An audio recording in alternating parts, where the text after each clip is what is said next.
my vlog. Today is May 22 and nandito kami ngayon sa cemetery kasama si Jane and si Mama. Bali, ipaprocess kasi namin ngayon yung sa nicho ni Lolo kasi end of contract na. Kaso, si Tita Susan pala yung nakalagay dun sa pinadala sa amin na letter. Kaya kailangan siya yung pumunta dito. Tapos kailangan yung ID niya, ganun.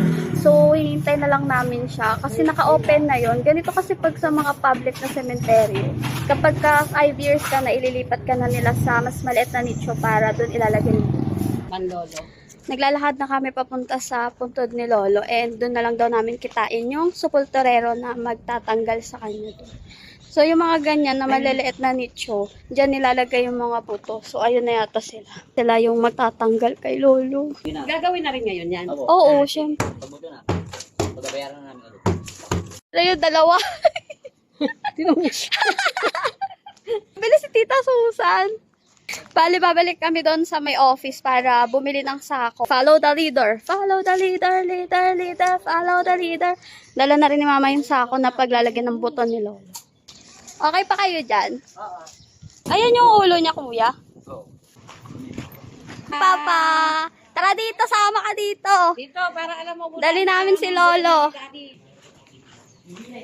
At renew na lang yan. Apo.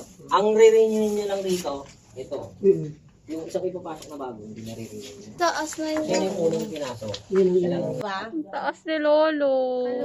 Tama mo para alam natin. Nasa 20 lang, no? Ayun lang. Oo, wala pa akong karanasan. Wag mo natin. Kailangan paawat muna ba? Ano pangalan yan? Ha? Pangalan ko, sino po naglipat? Grabe naman. Bago ko. At yung mga kasama niya. Tataguan ka. Doon na si Lolo. Puntahan mo na lang. Inuman kayo doon. Pinaypay. May langaw ko. So sad. Wala akong kape. Kaya ito na lang hazel rock yung tinry ko. In fairness, masarap siya. Si Mama. Ba. Hoy, model. Kaya mo pa ba? Sarap yarn. Ganda. Thank you, Mama. Thank you, Mama. Thank you, Mama. Thank you, Mama. Thank you, Mama.